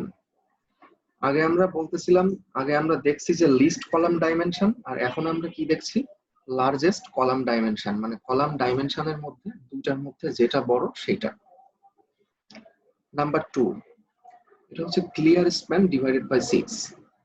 এই কলামের ক্ষেত্রে ক্লিয়ার স্প্যান যা হবে তাকে 6 দ্বারা ভাগ করে যা পাবো সেইটা। ক্লিয়ার স্প্যান মানে বুঝতে পারতেছো, এই যে এখান থেকে শুরু করে এই নিচের বিম পর্যন্ত ডিস্টেন্স, এই ডিস্টেন্সটাই হচ্ছে ক্লিয়ার স্প্যান। ঠিক আছে। নাম্বার 3টা হচ্ছে ফিক্সড 450 মিলিমিটার। 400 কত, 50 মিলিমিটার বা 18 ইঞ্চি, 18 ইঞ্চি, যেটাই বলো না কেন। সো এই তিনটা ক্রাইটেরিয়ার মধ্যে যেটা সবচেয়ে বড় হবে সেইটাই আমাদের মানে আমরা যে কলামটা ডিজাইন করছি সেই কলামের জন্য L0 হবে সেইটা। গ্রেটার দেন অর ইকুয়াল এই চিহ্নের অর্থই হচ্ছে যে তিনটার মধ্যে যেটা বড় হবে সেইটা। একইভাবে S0 টা দেখো, S0 টা হচ্ছে 4টা ক্রাইটেরিয়ার মধ্যে যেটা সবচেয়ে ছোট হবে সেইটা, অর্থাৎ লেস দেন অর ইকুয়াল। প্রত্যেকটা জিনিসের একটা অর্থ আছে, লেস দেন অর ইকুয়াল এর অর্থই হচ্ছে এইটা, যে 4টার মধ্যে যেটা সবচেয়ে ছোট সেইটা। নাম্বার 1 ক্রাইটেরিয়া হচ্ছে 8 into smallest longitudinal bar diameter. মানে লংগিটিউডিনাল বার মানে কি, মেইন বার, অর্থাৎ মেইন বারের মধ্যে যেটা সবচেয়ে ছোট মেইন বার তার ডায়ামিটারকে 8 দ্বারা গুণ করতে হবে। ঠিক আছে। যেমন ধরো যে কোনো একটা কলাম আমরা ডিজাইন করলাম, সে কথার কথা আমরা কোনো একটা কলাম ডিজাইন করলাম এবং দেখা যাচ্ছে যে সেই কলামে মেন বার গুলা এরকম যে 4টা হচ্ছে 20 মিলিমিটার বার, 4টা 20 মিলিমিটার বার, আর বাকি 2টা হচ্ছে ধরো 25 মিলিমিটার বার, সে কথার কথা। তাহলে তোমরা মেন বার ডায়ামিটার কোনটা ইউজ করবা? কি যেটা সবচেয়ে ছোট সেইটা, তাই না? অর্থাৎ 20 মিলিমিটার সেক্ষেত্রে তোমরা ব্যবহার করবা। এবং 4টা 20 মিলি আর 2টা হচ্ছে 25 মিলি, সেক্ষেত্রে তোমরা মেন বারের ডায়ামিটার কত ইউজ করবা? 20 মিলিমিটার। সেই কারণে এখানে বলা হচ্ছে যে এটা হচ্ছে smallest column diameter, sorry smallest longitudinal bar diameter. যেমন তোমরা কিন্তু কেউ কোশ্চেন করো নাই যে আমরা একটু আগে যখন আমরা টাই বার ডিজাইন করতেছিলাম, যেখানে যখন আমরা টাই বার ডিজাইন করছিলাম তখন নাম্বার 1 ক্রাইটেরিয়া কি ছিল? 48 ইন্টু টাই বার ডায়ামিটার, নো প্রবলেম। নাম্বার 2 কি ছিল? 16 ইন্টু মেন বার ডায়ামিটার। তোমরা কিন্তু বলতে পারতে যে এখানে যে আমরা মেন বারের ডায়ামিটার বলছি, যদি মেন বার একাধিক রকমের হয়, যেমন 10 নাম্বার, 11 নাম্বার, 9 নাম্বার, তখন আমরা কোন ডায়ামিটারটা এখানে ব্যবহার করব? সবচেয়ে ছোট ডায়ামিটারের যে মেন বার আছে সেইটা এখানে ব্যবহৃত হবে। ঠিক আছে? আচ্ছা, সো এরপর হচ্ছে 24 ইন্টু টাই বার ডায়ামিটার, আর তৃতীয় শর্ত হচ্ছে 0.5 into smaller of C1 and C2, মানে C1 আর C2-র মধ্যে যেটা সবচেয়ে ছোট সেইটা, অর্থাৎ least column dimension. Least column ডাইমেনশনকে যদি আমরা 0.5 দ্বারা গুণ করি তাহলে যা পাবো সেটাই হচ্ছে আমাদের কি 3 নাম্বার ক্রাইটেরিয়া। আর 4 নাম্বার ক্রাইটেরিয়াটা হচ্ছে ফিক্সড, এটা হচ্ছে কত? 300 মিলিমিটার, 300 মিলিমিটার বা 12 ইঞ্চি। ঠিক আছে? সো এই 4টার মধ্যে যেটা সবচেয়ে ছোট হবে সেটাই হচ্ছে আমাদের S0 হবে। বুঝতে পারছো তোমরা? জি স্যার। এখানে একটা জিনিস খেয়াল করো, সেটা হচ্ছে এখানে যে S0 এর যে ক্রাইটেরিয়া, যদি প্রথম 3টা আমরা খেয়াল করি তাহলে কি দেখতে পাচ্ছি যে মেন বারের ডায়ামিটারকে গুণ করতে হবে 8 দ্বারা। আমরা প্রথমে যে নিয়মটা শিখছিলাম সেখানে মেন বারের ডায়াকে আমরা কত দ্বারা গুণ করছিলাম? 16 দ্বারা, তাই না? 16 ইন্টু মেন বার ডায়া, দেখো ডাবল। আচ্ছা, আবার খেয়াল করি 24 ইন্টু টাই বার ডায়া, আমরা এর আগে টাই বারের ডায়ামিটারকে কত দ্বারা গুণ করছি? 24-এর ডাবল কত? 48, তাই না? জি স্যার। আচ্ছা, আবার দেখো এখানে আছে হচ্ছে least column dimension into 0.5, smaller of C1 and C2, এর মানেই হচ্ছে লিস্ট কলাম ডাইমেনশন, দুইটার মধ্যে যেটা ছোট সেইটা। সো লিস্ট কলাম ডাইমেনশনকে এখানে 0.5 দ্বারা গুণ করতে হবে। আর এর আগে কি আমরা 0.5 দ্বারা গুণ করছিলাম? করি নাই, সরাসরি লিস্ট কলাম ডাইমেনশন ব্যবহার করছিলাম, অর্থাৎ এইটার ডাবল। এতক্ষণ আমরা টাইবারের যে স্পেসিং বের করা দেখে শিখে আসছি 3টা ক্রাইটেরিয়ার মাধ্যমে, এইটা হচ্ছে S0 এর ডাবল, 2 গুণ, তাই না? আমরা সহজেই বুঝতে পারতেছি। শুধুমাত্র এখানে একটা অতিরিক্ত ক্রাইটেরিয়া আছে 300 মিলিমিটার, দ্যাটস ইট। আচ্ছা, তো তোমরা এই অ্যাসাইনমেন্টটা করবা হচ্ছে, এটা করবা হচ্ছে এইটার উপর ভিত্তি করে, অর্থাৎ তোমরা, আমি ক্লিয়ার স্প্যান দিয়ে দিব, কলামের সমস্যা নেই। তোমরা আগে কলাম ডিজাইন করবা, এরপরে L0 বের করবা, S0 বের করবা, এবং কলামের রেইনফোর্সমেন্ট ডিটেইলিং এভাবে দেখাই দিবা যে L0 এর মধ্যে S0, প্রথম টাইবারটা হচ্ছে S0/2, নিচেও সেম L0 এর মধ্যে S0, আর প্রথম টাইবার হচ্ছে এখান থেকে S0/2 ডিস্টেন্সে। আর বাদ বাকি যে জায়গাটুকু আছে এর মধ্যে স্পেসিং কত হবে? S0 ইন্টু 2 S0, অর্থাৎ এতক্ষণ আমরা যেভাবে টাইবার ডিজাইন করা শিখে আসছি ওইটা। আশা করি তোমাদের সবার কাছে এবার ক্লিয়ার। 2S0 মানে কি? আমরা এতক্ষণ যেভাবে টাইবারের স্পেসিং বের করতেছিলাম, মানে ওইটা আর কি। ঠিক আছে, ওই স্পেসিংটা। ওকে ফাইন, তাহলে ঠিক আছে, আমি এইটা গুগল ক্লাসরুমে আপলোড দিয়ে দিব, ক্লিয়ার স্প্যান দিয়ে দিব এবং আপলোড দিয়ে দিব। সো তোমরা ওইটা দেখে দেখে ডিজাইন করবা। আর আরেকটা হিন্টস আমি দিব, সেটা হচ্ছে এই অঙ্কটা কিন্তু SI ইউনিটে আছে, kilo newton, megapascal, millimetre, SI unit. So তোমরা যে ইউনিটে আছে এই ইউনিটে রেখেই ডিজাইন করবা। কখনোই তোমরা MPa কে PSI তে কনভার্ট করবা না, বা মিলিমিটারকে ইঞ্চিতে কনভার্ট করবা না, বা কিলো নিউটনকে পাউন্ডে বা কিলো পাউন্ডে কনভার্ট করবা না। যে এককে আছে সে এককে রেখেই করতে হবে। শুধুমাত্র এখানে চেঞ্জ করতে হবে হচ্ছে কিলো নিউটন থেকে নিউটনে নিতে হবে। ঠিক আছে? কারণটা হচ্ছে দেখো যে মেগা প্যাসকেলের একটা অর্থ আছে, এমপিএ মেগা প্যাসকেল।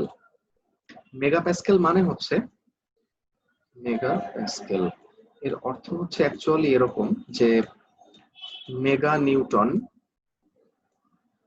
নিউটন থেকে কিলো নিউটন, কিলো নিউটন থেকে mega newton, mega newton per metre square. অথবা আমরা এটাকে এভাবেও লিখতে পারি যে নিউটন পার মিলিমিটার স্কোয়ার। এটা আমরা সলিড মেকানিক্সে দেখছিলাম। সো মেগা প্যাসকেল মানে হচ্ছে নিউটন পার মিলিমিটার স্কোয়ার। অর্থাৎ যদি কোনো সমীকরণে তুমি মেগা প্যাসকেল এককে কোনো মান ব্যবহার করো, তাহলে সেই সমীকরণে অন্যান্য মানগুলো অবশ্যই নিউটন এবং মিলিমিটারে থাকতে হবে। বি কেয়ারফুল, ঠিক আছে? আচ্ছা, সো এই যে এখানে আমি এতক্ষণ যে কথাবার্তাগুলো বললাম যে এল নটের মান, তারপরে এস নটের মান কিভাবে বের করতে হয়, এই জিনিসগুলোই জাস্ট এখানে কথায় লেখা আছে, ঠিক আছে? যেমন maximum tie spacing shall not exceed s not over l length L not, মানে এল নটের মধ্যে এস নট স্পেসিং হইতে হবে। শ্যাল নট এক্সিড মানে কি? অতিক্রম করবে না, তার মানে এস নট বা তার থেকে কম হইতে হবে। আচ্ছা, the spacing S naught shall not exceed, অর্থাৎ স্পেসিং এস নট এটা নাম্বার 1, নাম্বার 2, নাম্বার 3 এবং নাম্বার 4 এই চারটা ক্রাইটেরিয়াকে অতিক্রম করবে না, নট এক্সিড। তার মানে হচ্ছে একই কথা, এই চারটা ক্রাইটেরিয়ার মধ্যে যেটা সবচেয়ে ছোট হবে সেইটা। অর্থাৎ এই কথাটাই জাস্ট এখানে মানে কথায় লেখা আছে আর কি, ঠিক আছে? একইভাবে the length L naught shall not be less than 1, 2, 3 তিনটা ক্রাইটেরিয়ার মধ্যে থেকে কখনো ছোট হবে না। ছোট, নট বি লেস দেন এর অর্থ কি? কখনো ছোট হবে না, বা অন্যভাবে বলতে গেলে সমান হবে অথবা বড় হবে। সমান বা বড় অর্থাৎ গ্রেটার দেন অর ইকুয়াল। অর্থাৎ এই কথাটাই জাস্ট এইখানে প্যারাগ্রাফ হিসেবে কথাই লেখা আছে। The first tie shall be located not more than s naught by 2 from the joint face. Joint থেকে s naught by 2 এর অধিক ডিস্টেন্সে অবস্থিত হবে না। s naught by 2 এর অধিক ডিস্টেন্সে প্রথম টাই বারটা অবস্থিত হবে না। এর অর্থ কি? s naught by 2 বা তার থেকে কম ডিস্টেন্সে অবস্থিত হবে, ঠিক আছে? জাস্ট এই একই কথা এসিআই কোড একটু ঘুরায় লেখে আর কি। এই কথাগুলো সরাসরি এসিআই কোড থেকে আসতেছে, ঠিক আছে? এই যে প্রথম টাইবারটা এস নট বাই 2 বা তার থেকে কম ডিস্টেন্সে অবস্থিত হইতে হবে। এর অর্থই হচ্ছে কি? Shall be located not more than s by 2, মানে এস নট বাই 2 থেকে বেশি হবে না, তার মানেই হচ্ছে লেস দ্যান ইকুয়াল। আচ্ছা, আর বিম কলামের যে জয়েন্ট আছে সেই জয়েন্টের মধ্যে যে রেইনফোর্সমেন্ট হবে সেইগুলো হচ্ছে এসিআই কোড 6.4.9 এই অনুচ্ছেদ অনুসারে হবে। জয়েন্ট রেইনফোর্সমেন্ট আমাদের আলোচ্য বিষয় না, তাই এখানে আমি দেখাচ্ছি না। আচ্ছা, আর tie spacing shall not exceed 2s naught throughout the length of the column. আর এস এল নট বাদে যে বাকি যে দৈর্ঘ্য থাকে ততটুকু জায়গার মধ্যে টাই বারের স্পেসিং কোনো অবস্থাতেই 2s নট কে অতিক্রম করবে না। তার মানে কি? ওই একই কথা, 2s নট বা তার থেকে কম হবে। এই যে 2s নট বা তার থেকে কম হবে, ঠিক আছে? Spacing is less than equal 2s naught. Okay, তাহলে সাইসমিক রিকোয়ারমেন্ট তোমরা ক্লিয়ার? প্র্যাকটিক্যাল লাইফে কিন্তু এইভাবে টাইবার গুলোকে প্লেস করা হয়, ঠিক আছে? আগে এল নট বের করা হয়, তারপরে এস নট বের করা হয়। আমাদের অনেকের মধ্যে একটা ভ্রান্ত ধারণা আছে। ভ্রান্ত ধারণাটা হচ্ছে এরকম যে একটা কলামের হচ্ছে মাঝখানের অর্ধেক লেন্থের মধ্যে হচ্ছে স্পেসিং হবে বেশি, আর 1/4 আর 1/4 জায়গার মধ্যে স্পেসিং হবে কম। এটা একটা ভুল কথা। এই জায়গাটাকে কিন্তু কখনোই 1/4 আমি বলছি না, এই জায়গাটা হচ্ছে এল নট। এল নটের মান যা আসে তাই, এই তিনটা ক্রাইটেরিয়ার মধ্যে যেটা বড় আসে তাই সেটাই হবে, ঠিক আছে? সো আমরা প্র্যাকটিক্যাল লাইফে এইভাবে আমরা কলামে রেইনফোর্সমেন্ট ডিটেইলিং করব। আচ্ছা, সো তাহলে এখন তোমাদের কোনো কোশ্চেন থাকলে তোমরা বলতে পারো।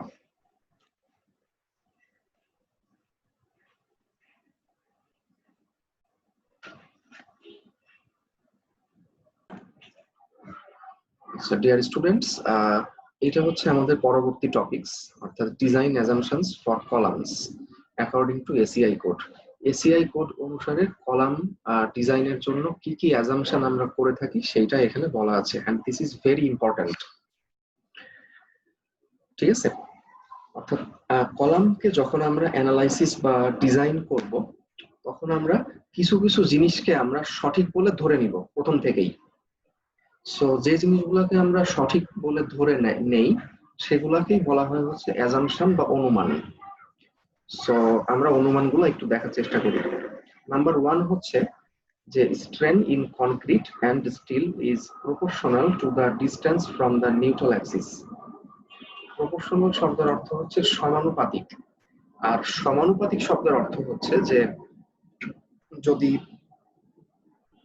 একটার মান একটা যদি বাড়ে তাহলে আরেকটাও বাড়বে, যদি একটা কমে তাহলে আরেকটাও কমবে। এখানে কি বলা হচ্ছে যে কনক্রিট এবং স্টিলের বিকৃতি বা স্ট্রেন এটা হচ্ছে নিউট্রাল অ্যাক্সিস থেকে দূরত্বের সমানুপাতিক। নিউট্রাল অ্যাক্সিস থেকে দূরত্ব যদি বাড়ে তাহলে স্ট্রেনও বাড়বে, যদি দূরত্ব কমে তাহলে স্ট্রেনও কমবে। কিসের স্ট্রেন? কনক্রিট এবং স্টিলের স্ট্রেন। এই জিনিসটাকে আমরা অনেকটা এইভাবে চিন্তা করতে পারি। দেখো যে তোমরা বিমের ক্ষেত্রে এই ফিগারটা দেখছো, আমি শিওর এরকম ফিগার দেখো নাই? কি দেখো না এরকম ফিগার? জি স্যার, জি স্যার। অবশ্যই দেখছো। অর্থাৎ ধরো যে কোনো একটা বিমের সেকশন ড্র করা থাকতো, সেই সেকশনের পাশে কিন্তু এরকম ফিগার তোমরা দেখছো। সো আমরা একটু দেখি আসলে যে এই ফিগারের আসলে অর্থটা কি। ধরো যে এইটা হচ্ছে আমাদের কলাম সেকশন, ঠিক আছে, কলামের সেকশন, ক্রস সেকশন আর কি। এখানে মেন বার আছে, হোয়াটএভার, যাই হোক এখানে মেন বার গুলো আছে। সো এই ডায়াগ্রামটাকে হচ্ছে বলা হয় স্ট্রেন ডায়াগ্রাম। স্ট্রেন ডায়াগ্রাম মানে যে ডায়াগ্রামের মাধ্যমে আমরা স্ট্রেনকে দেখিয়ে থাকি বা বিকৃতিকে আমরা দেখিয়ে থাকি। এইটা হচ্ছে এই বরাবর হচ্ছে নিউট্রাল অ্যাক্সিস, এইটা হচ্ছে নিউট্রাল অ্যাক্সিস, মানে যেখানে টেনশনও নাই আবার কম্প্রেশনও নাই। আচ্ছা, এখান থেকে এই ডিসটেন্সটাকে আমরা সবসময় সি দ্বারা প্রকাশ করি, অর্থাৎ এটা উপরের অংশটুকু হচ্ছে কম্প্রেশনে আছে আর নিচের অংশটুকু টেনশনে আছে। অর্থাৎ দেখো এখন যে নিউট্রাল অ্যাক্সিস থেকে আমরা যতই দূরে যাচ্ছি ততই কিন্তু আমাদের এই বিকৃতির পরিমাণটা বাড়তেছে, তাই না? তাই তো নাকি? ধরো যে নিউট্রাল অ্যাক্সিস থেকে যদি আমরা এতটুকু ডিস্টেন্স যাই তাহলে বিকৃতি হচ্ছে এতটুকু, যদি আমরা আরেকটু বেশি ডিস্টেন্স যাই তাহলে বিকৃতি হচ্ছে আরো বেশি, যদি আমরা আরো বেশি ডিস্টেন্স যাই তাহলে বিকৃতি আরো বেশি, এবং সর্বোচ্চ ডিস্টেন্স গেলে বিকৃতিও সর্বোচ্চ। এইটা হচ্ছে কনক্রিটের বিকৃতি বা স্ট্রেন, কম্প্রেসিভ স্ট্রেন। আর নিচের অংশটা হচ্ছে টেনসাইল স্ট্রেন। দেখো নিউট্রাল অ্যাক্সিস থেকে যত নিচে আসছি তত বিকৃতি বাড়তেছে। এই কারণেই বলা হচ্ছে যে স্ট্রেনটা হচ্ছে strain epsilon is proportional to the distance from the neutral Axis. Neutral Axis থেকে ডিস্টেন্স যত বেশি হবে স্ট্রেনও তত বেশি হবে। এটাই হচ্ছে আর কি আমাদের সর্বপ্রথম অ্যাজাম্পশন। তোমরা বুঝতে পারছো?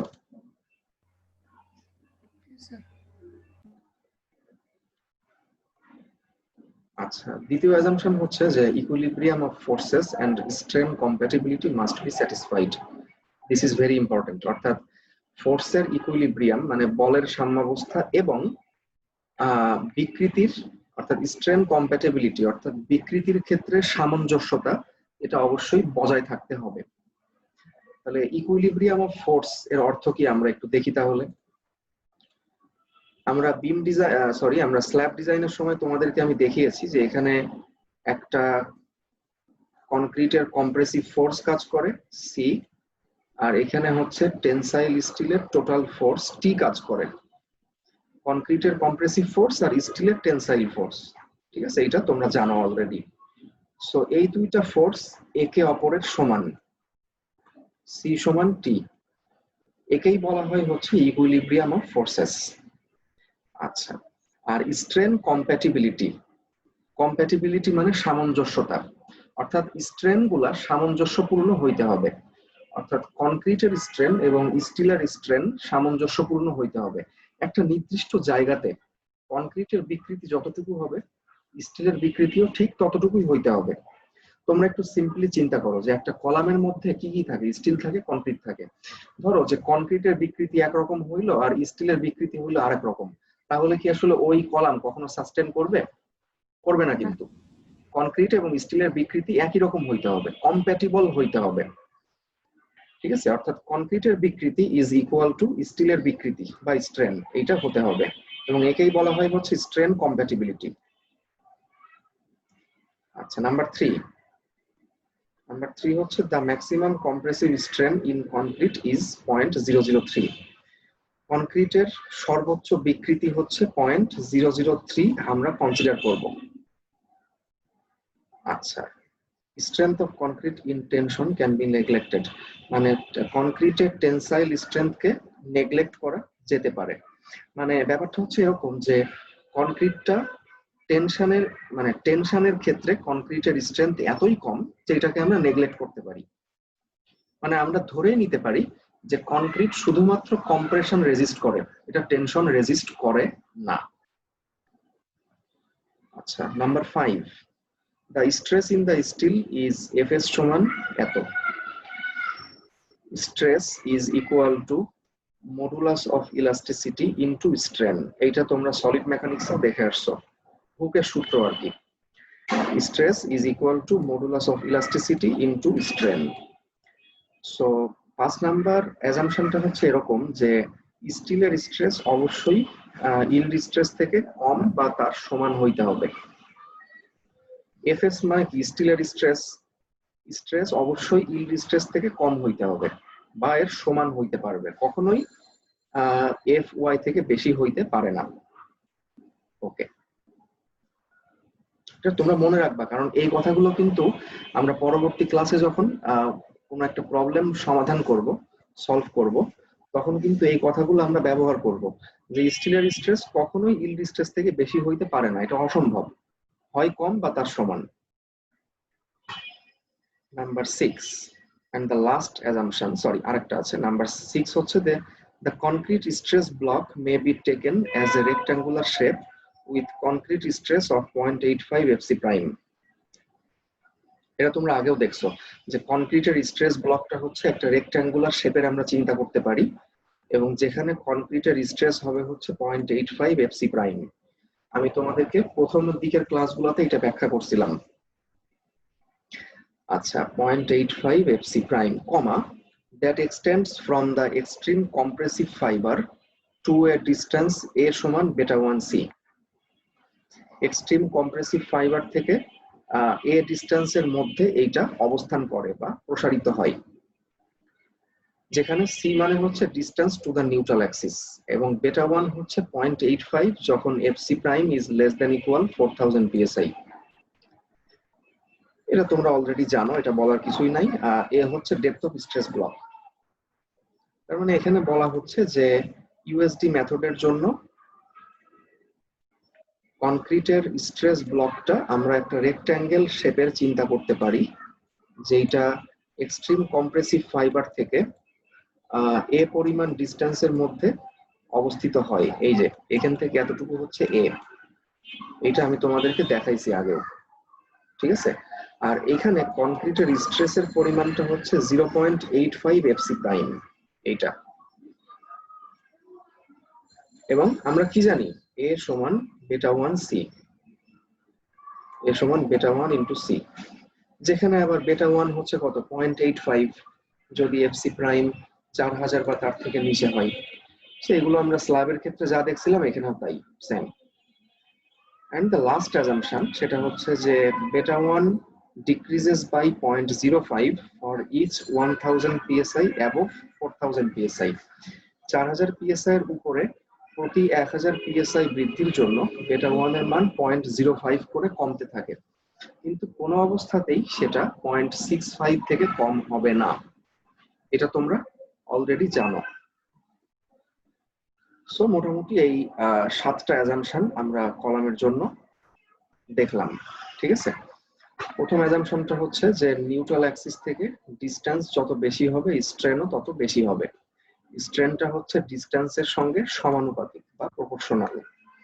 দ্বিতীয়টা হচ্ছে ইকুইলিব্রিয়াম অফ ফোর্সেস, মানে হচ্ছে সি সমান টি, আর হচ্ছে strain compatibility must be satisfied. Number 3 হচ্ছে যে কনক্রিটের ম্যাক্সিমাম কম্প্রেসিভ স্ট্রেন হচ্ছে 0.003, এটা ফিক্সড, ঠিক আছে। এরপর কনক্রিটের টেনসাইল স্ট্রেংথকে নেগলেক্ট করা যাইতে পারে।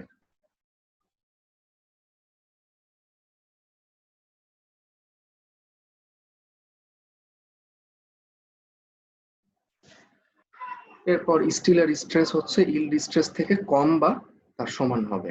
এরপর হচ্ছে কনক্রিটের স্ট্রেস ব্লকের ডেপথ হচ্ছে এ হবে, যেখানে এ সমান বেটা 1c। আর লাস্ট অ্যাজাম্পশন হচ্ছে বেটা 1 এর মান 0.05 করে কমতে থাকবে। 4000-এর উপরে প্রতি 1000 পিএসআই এর জন্য 0.05 করে কমতে থাকবে। ওকে, সো এই ছিল হচ্ছে আমাদের মোটামুটি এসিআই কোডের অ্যাজাম্পশন। ইন্টারঅ্যাকশন ডায়াগ্রাম তোমাদেরকে আমি অলরেডি দেখিয়েছি এবং এর অ্যাপ্লিকেশন বা এর প্রয়োগও আমি দেখালাম। আচ্ছা, সো এর পরবর্তী ক্লাস থেকে আমরা কয়েকটা জিনিস দেখবো, যেমন অ্যাক্সিয়াল কম্প্রেশন, তারপরে maximum axial load, compression failure, tension failure, এগুলো আমরা পরবর্তী ক্লাসে আলোচনা করব। আচ্ছা, এখন তোমাদের কারোর কোনো কোশ্চেন আছে এতটুকুর মধ্যে?